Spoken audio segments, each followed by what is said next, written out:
Obrigada por sintonizar no podcast Assustadoramente. O caminho para o terror começa aqui, e não há como voltar atrás.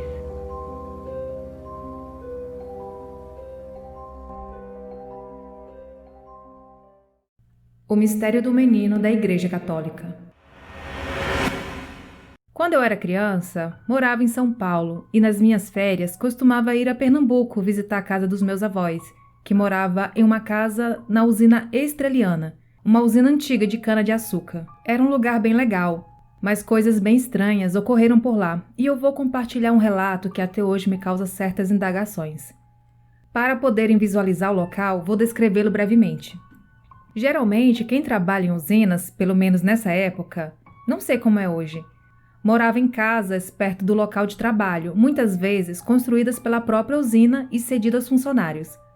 Meus avós moravam em uma dessas casas, bem antiga por sinal. Lá era uma espécie de conjunto habitacional composto de 5 casas, uma ao lado da outra. Meus avós moravam na penúltima casa da esquerda para a direita. Do lado da última casa existia uma espécie de corredor, cheio de mato, plantas e árvores, e logo ao lado tinha uma igreja católica.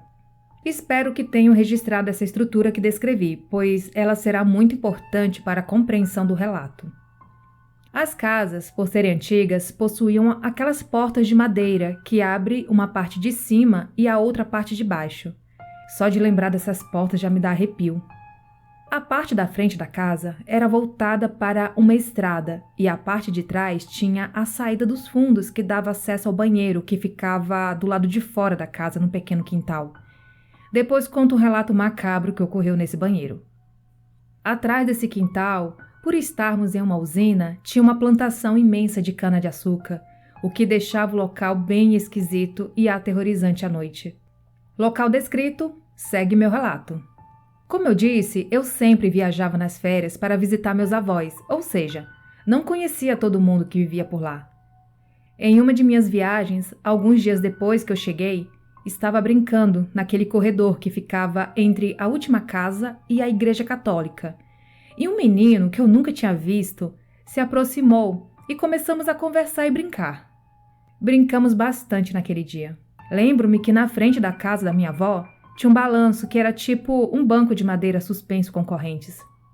Nesse mesmo dia, esse menino e eu sentamos nesse balanço e ficamos conversando por um tempo. Eu não deveria ter feito isso. Não deveria, de verdade. Isso porque ele descobriu qual era a casa onde eu estava. Depois de brincarmos bastante, ele disse que precisava ir embora e perguntou se podia dormir na minha casa. Eu disse que não.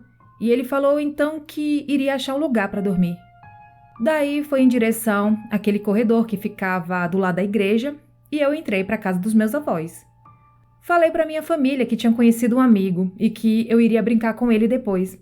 Nada demais. Mas foi algo demais. Naquela noite não consegui dormir. Acho que estava ansioso para brincar com o menino no dia seguinte. Sei lá. Então fiquei na sala ouvindo o rádio bem baixinho. Pelo fato da minha família ser evangélica, na época, não podíamos ter televisão. O sofá ficava ao lado da porta. Lembra que eu falei que a porta era dividida ao meio? Que abria em cima e embaixo? Então, no meio e embaixo ficavam frestas. E quando eu olhei, vi como se tivesse alguém em pé lá fora. Uma sombra, parada em frente à porta. Não sei porquê, mas fiquei com medo. Muito medo. Saí do sofá e fui para o quarto, mas eu não conseguia dormir. Depois de um tempo, precisei ir ao banheiro, mas lembra? O banheiro ficava do lado de fora da casa e era de noite. Eu fiquei impressionado com a sombra que tinha visto na porta da frente e fiquei com medo de ir ao banheiro, mas eu precisava muito ir. Para checar se estava tudo bem, antes de sair, eu abri a parte de cima da porta dos fundos para dar uma espiada lá fora e tomei um baita susto.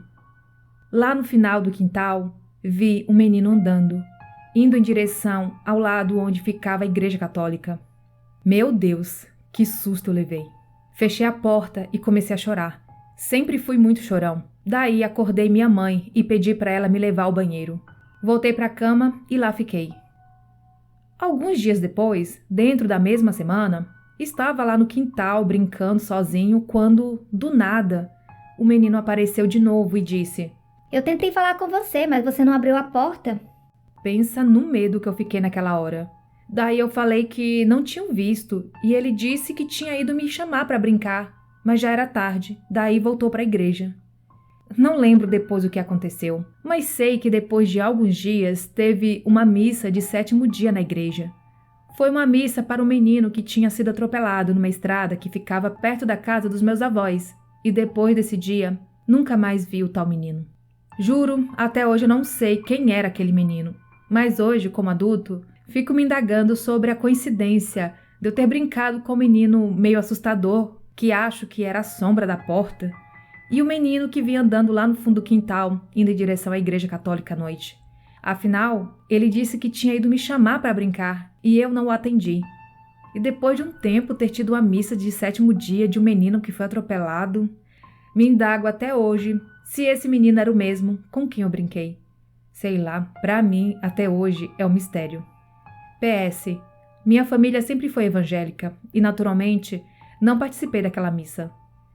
Recebi essa história no e-mail e foi enviada pelo Gerson Ferreira. E estes foram os relatos de hoje. Eu sou Daniela Abreu, do podcast Assustadoramente, disponível no Spotify e aqui no YouTube. Você que está aqui, já aproveite e deixe seu like, comente para dar aquele apoio para o canal e siga também se não segue. E se você tem alguma história sobrenatural para contar, envie o seu relato para o e-mail que é o assustadoramente@outlook.com e siga as redes sociais do podcast. Os links estão aqui na descrição deste vídeo.